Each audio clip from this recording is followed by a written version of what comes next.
Okay, we'll call the meeting to order. And we'll ask Commissioner Dominic to lead us in the Pledge of Allegiance.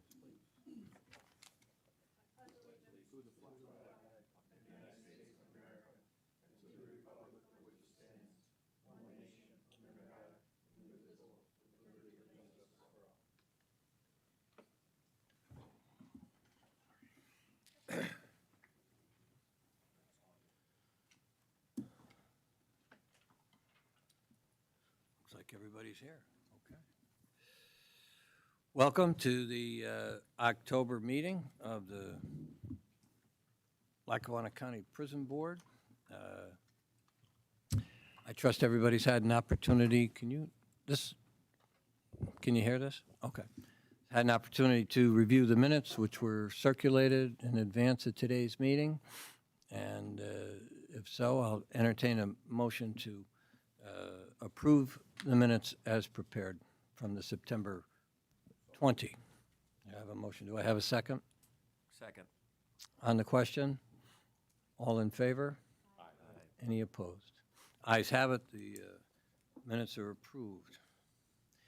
Anybody from the public wish to address the board on agenda items?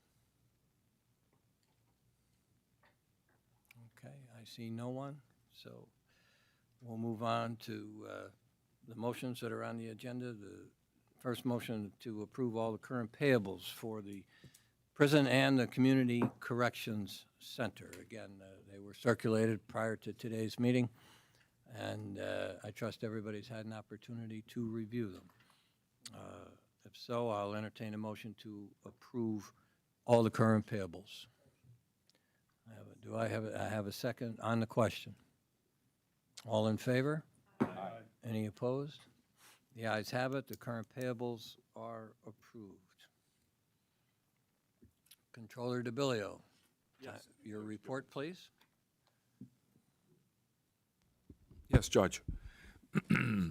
Controller's report for the prison inmate and canteen accounts for September 2023. The Controller's Office reviewed the prison inmate and canteen account reconciliations, which were prepared by the Prison Business Office for the month of September 2023, and found no discrepancies between the reconciliations and the bank statements. The balance in the inmate account was $408,298.34 as of September 30th of 2023. The balance in the canteen checking account was $343,385.58 as of September 30th, 2023. In addition, as of September 30th, the canteen account also included a balance in the Pennsylvania Local Government Investment Trust investment accounts of $875,569.89, which is earning approximately $4,099 per month, and which will mature in January of 2024. During the month of September, $83,045.19 was paid from the canteen account for the benefit, welfare, and education of county inmates. And an itemized description of those are attached to my report. And that concludes my report. Thank you. Any questions for the controller? If not, I'll entertain a motion to approve his report. So moved. Do I have a second? On the question? All in favor? Aye. Any opposed? The ayes have it. Thank you, Mr. DeBillio. You're welcome. Next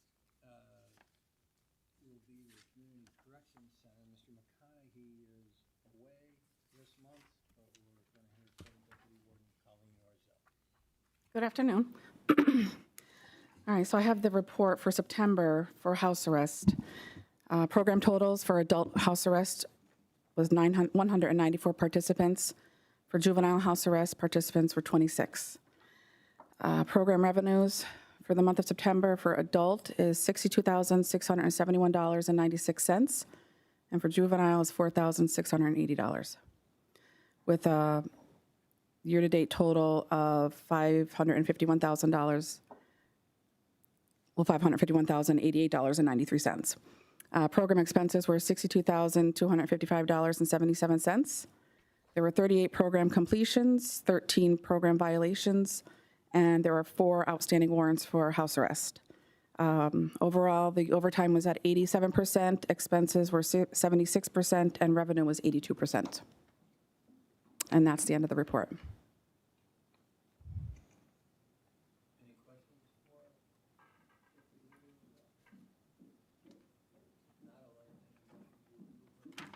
So moved.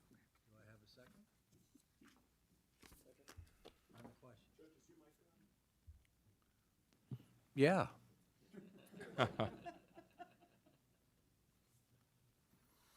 On the question, all in favor? Aye. Any opposed? The ayes have it. Thank you. Warden Betty.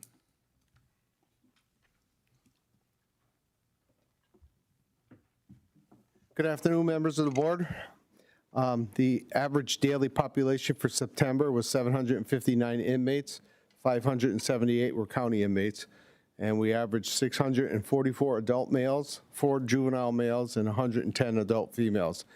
And the average daily population of U.S. Marshal detainees was 181. Our overtime and out-of-county boarding reports are attached. The staffing update, currently our correctional officers' numbers break down to 171 full-time officers on shift, 7 out on workers' comp, no one on continuous FMLA, 68 with intermittent FMLA, no one on administrative leave, and 3 full-time vacancies for a total of 181 full-time officers. Also, a side note, our new class will be graduating next Friday, 10/27. The budget, as of 9/30, revenue was at 83%, expenses were at 76%. There were 6 extraordinary occurrences in the month of September. On 9/5, an individual was observed to have been using an object to harm herself. Our staff intervened by using OC spray, entering the cell, and placing her in the emergency restraint chair to ensure her safety. On 9/6, a newly committed individual began acting out by banging his head against the cell door in a violent manner. This individual continually claimed that he wanted to hurt himself and hurt anyone else. For the safety of everyone involved, the decision was made to place him in the emergency restraint chair. On 9/8, a newly committed individual was being non-compliant with efforts to process her while being searched. She struck an officer in the head. Staff then placed her in the emergency restraint chair for the safety of everyone involved. On 9/17, an individual, while meeting with the prison psychiatrist, began hitting her head off her cell door, and a decision was made to place her in the emergency restraint chair for her own safety. On 9/19, an individual on a suicide prevention watch covered her cell's camera and barricaded her door with her mattress. She was not compliant with a request to clean the camera lens, so staff decided to enter her cell and place her in the emergency restraint chair so the camera could be cleared. And on 9/23, an individual attempted to escape the facility by trying to pass himself off as another individual who was to be released from the facility. He had taken the wristband of this individual and was claiming to be that person. Issued wristbands do have a photo ID included on them. PREA, there were 2 PREA investigations completed in the month of September. Both were allegations of inmate sexual contact. One allegation was founded, and the other one was deemed unfounded, and the investigations have been forwarded to the DA's office. And this concludes my report. Any questions for the warden? So with the new graduating class next Friday, where will that bring us in terms of? The numbers I had reported reflect those. There's 5 people in that class. Okay, all right, okay. Warden, will that help with the mandatory double shift?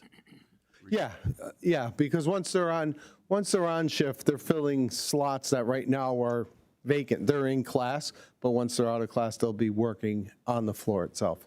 So that'll help in that manner. Good. And what's the COVID situation? There's an uptick. We have, right now, 2 housing units that are in quarantine right now. One of our female housing units, Bravo, and one of our male units, Gulf. So we're seeing an increase in it, and it seems, at least from my perspective, that whatever variant is out there right now of COVID it's nothing like the original variant. What we're doing on the advice of our medical provider is a 5-day quarantine at this point in time. But yeah, Inmates only? I've had a couple staff members, but not too many. It's more the inmate population at this point in time. Okay. Any other questions? Then I'll entertain a motion to approve the warden's report. Have a second? Second. On the question? All in favor? Aye. Any opposed? Ayes have it. Thank you, Warden. Thank Stick you. around in case we need to refer to you. Anybody from the public wish to address the board?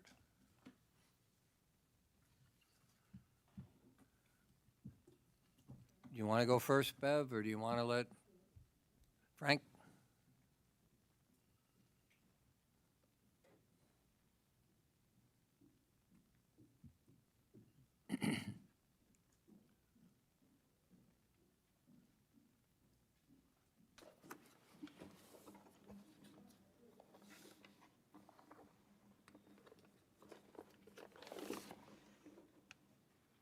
These are copies of Want to identify yourself for the record, please? Frank Serafini, Music, Pennsylvania. During the public comment section relative to non-agenda items of the September 20th, 2023 County Prison Board meeting, I asked a series of questions. I also handed out a written copy of those questions to all members of the board who were present. In response to my questions, I was told someone would get back to me. At the prior meeting, I stated that on September 21st, 2022, prison board meeting, a motion was made by Sheriff McAndrew and seconded by Commissioner Shermack to conduct an independent performance compliance audit of the Lackawanna County Prison's current healthcare contractor, WellPath LLC. The motion passed without objection.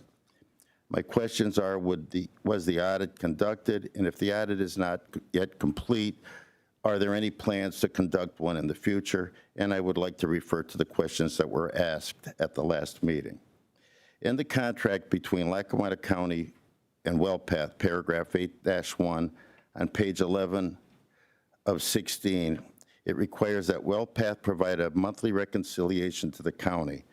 A few questions relating to these reconciliation reports are, has Lackawanna County received all of these monthly reconciliation reports? Has Lackawanna County reviewed and verified the accuracy of all the monthly reconciliation reports? Accordingly, the Commissioner Shermack's analysis presented in October of 2022 for the 80-week period from January 17th, 2021 through July 30th, 2022, WellPath's total hours of understaffing was 14,591.98 hours. Based on monthly reconciliations required by paragraph 8.1 of the contract, did Lackawanna County receive any credit for the understaffing that may have occurred? Beginning shortly after Commissioner Shermack presented evidence that WellPath was understaffing the medical department at the Lackawanna County Prison, to the best of my knowledge, I understand that according to public records, WellPath stopped consistently providing the staffing reports which may evidence this understaffing for the period October 19th, 2022 through February 25th, 2023. That's 17 weeks. It appears that WellPath failed to provide staffing reports for the Lackawanna County Prison. Subsequently, for the period June 25th, 2023 and August 26th, 2023, 9 weeks, it also appears that WellPath failed to provide staffing reports for the Lackawanna County Prison. To the best of my knowledge, based on the public records, WellPath has failed to provide a total of 6 months or 26 weeks worth of staffing reports during the period October 30th, 2022 through August 26th, 2023. I would like to know as a taxpayer, is there a reason as to why WellPath suddenly stopped providing these reports? And finally, if the information presented by Commissioner Shermack is correct, it is important that a complete independent performance audit of the Lackawanna County Prison's healthcare provider be undertaken. Thank you for allowing me to speak. You have any questions of me here?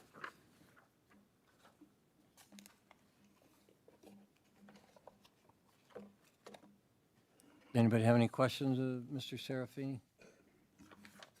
Thank you very much. Thank you.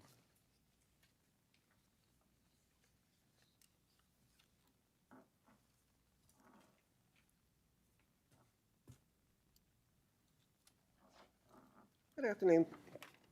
Denise Brown, Troop. Sticking with the subject of WellPath, there is a clause in the paragraph in the contract that states that WellPath shall identify any members of the jail population with medical or mental health conditions which may be worsened as a result of being incarcerated at the jail and may require extensive care while incarcerated. I'm wondering if ERC has ever referred anybody for further evaluation. It seems like monthly we hear about anywhere from 5 to 12 people being placed in the ERC, and I'm wondering if those people are really getting the psychiatric care that they probably should be getting rather than sitting in the prison. I'm also wondering how many inmates actually visit WellPath, how many see doctors. We're paying almost, well, just over $265,000 a month for this care. It's almost like we're paying for an HMO. We're paying per member per month. Are we getting services for that much money? And lastly, last month I was requesting some information regarding commissary purchase or funds used to purchase things like clothing and boots and different items like that. And I believe Judge Gibbons asked the warden to present some kind of information at this meeting, and I'm wondering if that's available. Tim?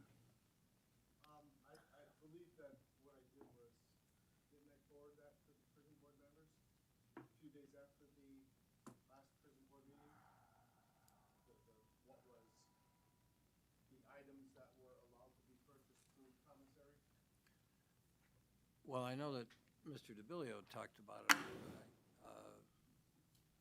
I don't recollect, but it's possible. I could easily do that. I thought I did do that, so if I didn't, I apologize to everyone. I did not bring anything for this meeting. Okay. Okay, all right. Now, with respect to some of the other matters that Ms. Brown has brought up, my recollection is in the past you've addressed that the presence of behavioral health specialists at in the intake area, and when someone has to be, that's where the ERC is, right? The ERC, it's an emergency restraint chair. Right. And it's mobile. We can Okay. take it to wherever we need to take it to. We usually have it somewhat close nearby because the majority of our incidents occur at the time of booking an intake. But there is coordination with the healthcare provider Yes, yes, they're mental health. for those incidents. Yes, she gets Okay. notified of every place. Okay. Is she not just notified, or are these people being seen by psychiatrists and evaluated as per the contract to determine whether or not they need further psychiatric care? I'm assuming it's a case-by-case thing. Mhm. She gets notified, she follows up, she can make a reference to Dr. Malik, our psychiatrist. Most of those individuals end up on behavioral watches, so they're automatically going to be seen by the prison psychiatrist. And frankly, a lot of them are known because they do have mental health Yeah. issues. So they're already, you want to call them clients of the mental health department. They're already involved with dealing with the mental health Most of them. Some of them become new customers, for lack of a better term. But there is an initial evaluation. Thank you. And do we have any records on how many people are visiting the doctors or nurses on a monthly basis, or just, like, are we getting the most bang for our buck? We're spending a whole lot of money for what seems to be an HMO. How many individuals actually are seeing these medical health providers? I could easily get numbers of how many individuals are getting psychotropic medications, and not everybody that we're talking about right now Right. necessarily qualifies for that or warrants that or wants that. I think her question is broader than that, though. She wants to know, how many inmates are being seen. As a irrespective- taxpayer, we're paying a lot of money. And there's talk in the Irrespective newspaper of the again, of our type of taxes treatment. going up again. And with WellPath, there's a clause in the contract that if we renew for a year, their management fees go up another 3%. So we really need to look at making sure that we're getting the most for our money. And we could definitely get numbers. I will write that in bold-page letters so I don't Okay. screw anything up there. Thank you.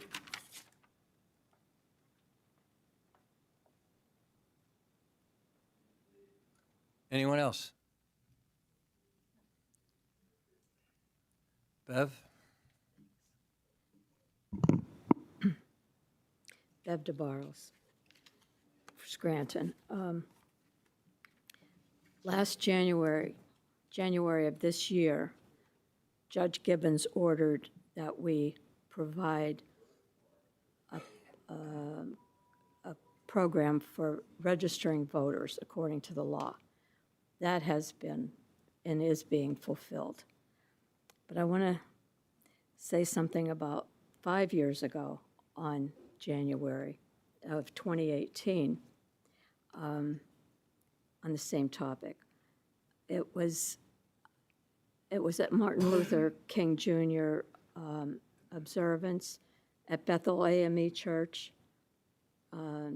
Like I said, 2018 January, 5 years ago, that I spoke there, and this is what I said. 3,000 years ago, the people said to the prophet Samuel, "Give us a king to govern us like other nations." Samuel prayed to the Lord, and the Lord said to Samuel, "Listen to the voice of the people. They have not rejected you, but they have rejected me from being king over them. You shall solemnly warn them and show them the ways of the king who shall reign over them." So Samuel reported all the words of the Lord to the people. He said, "Your king will take your sons and make implements of war and go into battle. He will take your sons to plow his ground and reap his harvest. He will take your daughters to be cooks and bakers. He will take the best of your fields and vineyards and olive orchards and give them to his courtiers." But the people refused to listen to the voice of Samuel. So through the centuries, there were kings, even to the recent year of 1776, King George of England. But then we, the people, rose up and refused to be ruled by a monarch. It took a bloody revolutionary war to achieve our independence and the freedom to govern ourselves. This freedom wasn't and isn't complete. On May of 1957, in front of the Lincoln Memorial, Martin Luther King spoke to an aspect of remedy by telling us what we could do with the power of the vote. He said, "Give us the ballot, and we will fill the legislative halls with men of goodwill. Give us the ballot, and we will place judges on benches who will do justice and love mercy. Give us the ballot, and we will place at the head of states governors who have felt not only the tang of the human, but the glow of the divine." Today, we are experiencing sickening voter suppression in many ways and places. 5 blocks north of us on this street from Bethel AME are 900 people in custody at Lackawanna County Prison. Under PA voting rights, most are eligible to vote. The jail is not a polling place, however. For them, it is the U.S. mail by way of an absentee ballot. Help is needed to implement these procedures. The work is before us. The tools are in place. May we have the will to follow the lead of the good King who God sent to us, the Reverend Dr. Martin Luther King. I enjoyed that. Thanks, Bev. Thanks very much. Anybody else from the public? Yes, sir.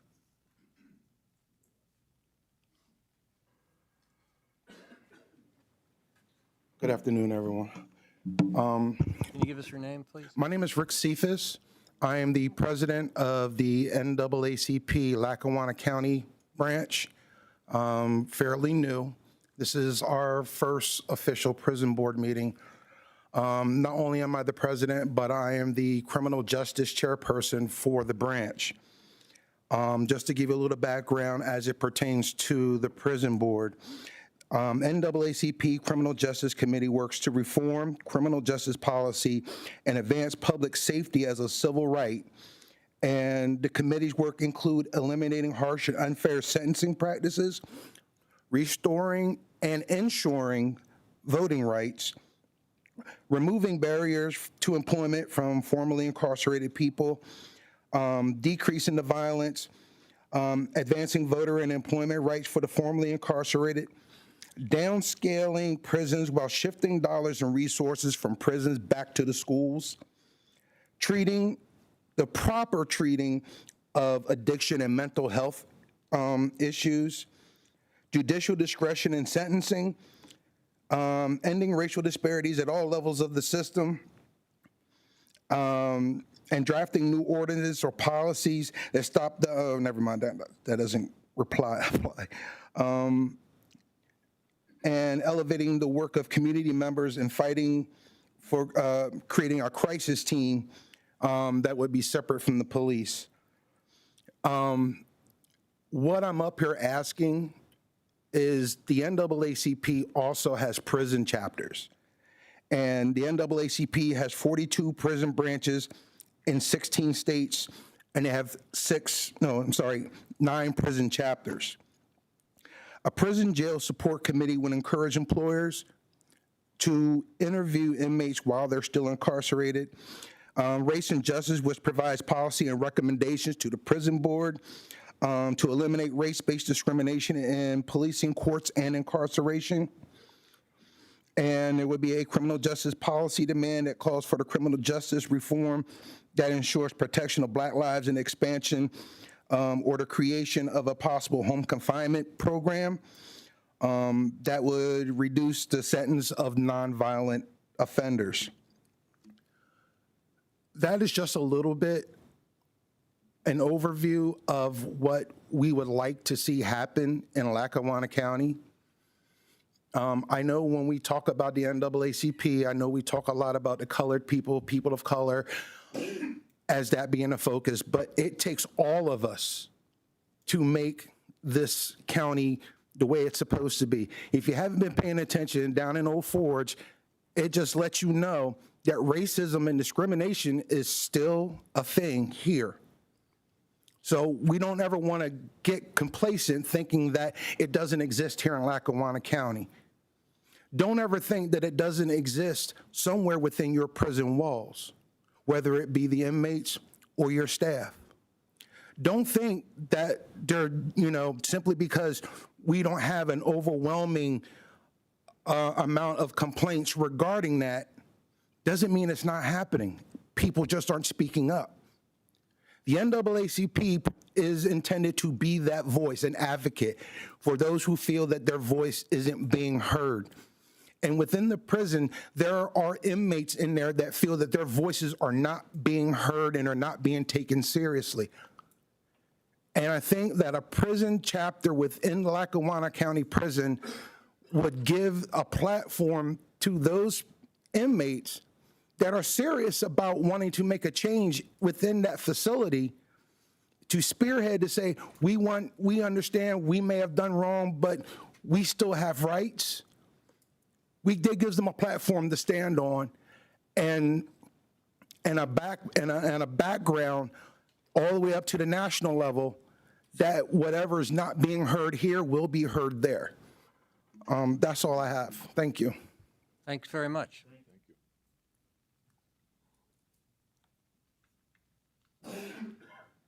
Anybody else from the public?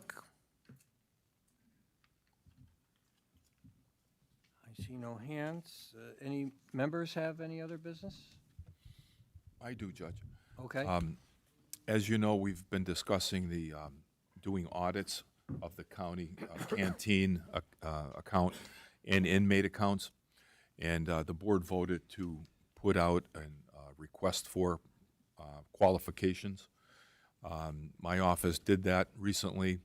We received 2 proposals back for auditing those accounts. And 3 members of my office, and then outside my office, the purchasing director, Joe Weschler. We opened those together on Monday and had put together a criteria of looking at them and grading those 2 proposals. The 2 proposals came from one local firm, Kohansky, accounting firm in Music, and another firm out of Pittsburgh by the name of Clifton, Larson, and Allen. 2 very nice proposals. Based on the criteria we developed, the 4 of us came up with someone who we would recommend of those 2, and it happens to be the Kohansky proposal. The pricing of it using canteen funds, so taxpayers would not be footing the bill for the auditing of those accounts. Kohansky is charging for up to 30 hours of work on the audits, $9,000. And should it go beyond 30 hours, they're listing what the hourly fees would be versus $11,200 from the Pittsburgh firm of Clifton, Larson, and Allen. So we feel Kohansky would be the firm we would recommend to the board for the auditing of those 2 accounts. That didn't make it to our agenda for today, but I'm not sure if we need to hold off till next month. Okay. So I did send out the information on the 2 proposals. If we'd like to move forward on it this month, our little committee can make a recommendation of Kohansky for the audits today, or we can wait till next month and vote on it.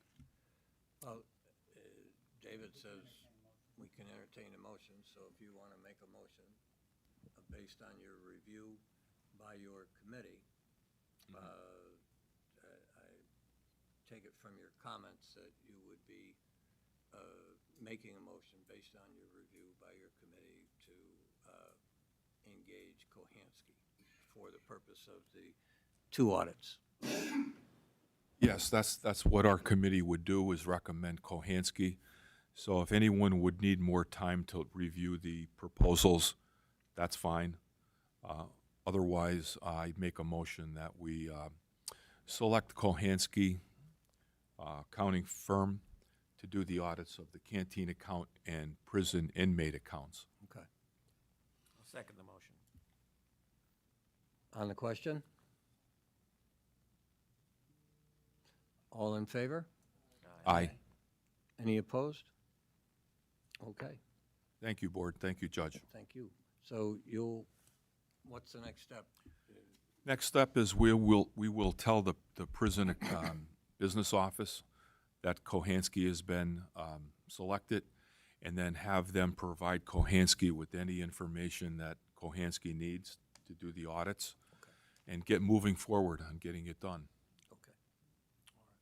All right. Okay, very good. Any other members have any other business? So if this audit just goes beyond the allotted 60 hours, this is the price that they're charging, did I get that correct? Yes. And the other firm basically gave us the same. Yeah, I saw the ratings, they're all rated 9 and 10. Two very good firms, very reputable. One being a little less expensive than the other, and both charging for over a certain amount of hours worked. Kohansky being the 30 hours, and I believe that the other firm was also 30 hours. Reggie, they didn't quote the hours, but they did say it would cost more. Okay. But it's also, I recall from the beginning of this discussion, that we were going to be only looking at firms that had nothing to do with any members of the prison board. And so Kahansky doesn't have anything to do with any members of the prison board or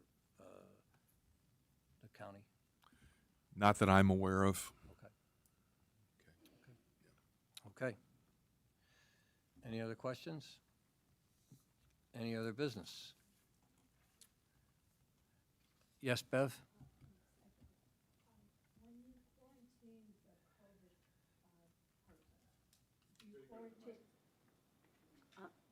This is a question about quarantining when COVID is in the jail.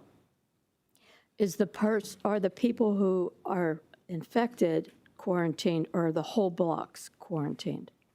The whole block, when it reaches a certain number, and that certain number is like 3. Has, Just one person, we can quarantine them individually, but it doesn't happen like that in the jail. When we find somebody that's positive for COVID, we quickly find 4 to 10 more people that have COVID as well. I ask because we're not finished with the balloting registrations for this election.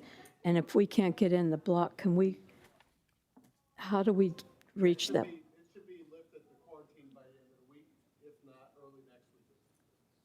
Okay, They just went into quarantine the other day. okay, thank you, thank you. No other business from any other members, so I'll entertain a motion to adjourn. Oh, yes.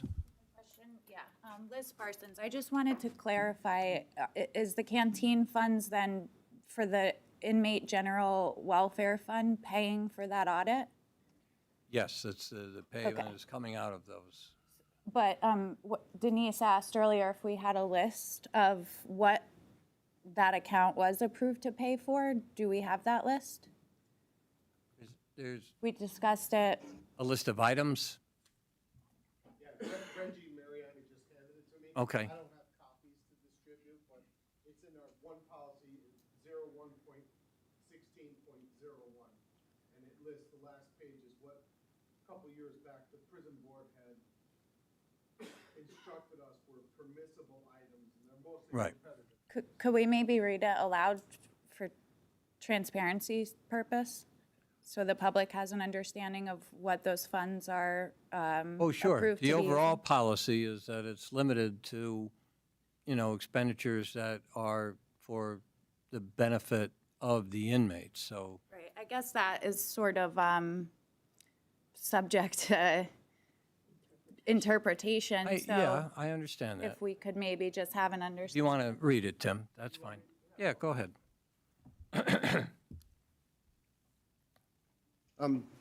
Just so everyone knows, we have a completely dedicated policy just to the commissary proceeds and accounts. The last page of it is what I was mentioning, that a couple of years ago, the board had provided this to us to say, make this part of your policy, add it in there. So what's listed is the monthly payment to commissary supplier and consultant. At the time, we had a company called Prasis that was acting as a consultant. They're no longer with us. The monthly internet and cable TV service, monthly haircuts, monthly haircut supplies, monthly library computer service. We utilize LexisNexis. Monthly inmate supplies, vendors like Bob Barker and locally Battaglia Sporting Goods for games, sports equipment, smocks, sheets, blankets, wristbands, sweatpants, jumpsuits, trousers, shirts, women's essentials, etc. Postage for inmates with no account funds, language interpretation line service, notary expenses, bank expenditures for the cost of checks and stop payments, et cetera, for inmates, not for the county prison itself. Inmate reimbursements, miscellaneous expenses such as handbooks and missalettes, oils, and other religious materials. And finally, postage, meter, lease, and supplies. That's the list that's here, and that's what I'll dig that out and send it to all the members of the board via email after this meeting. Okay. Thank you. Yep.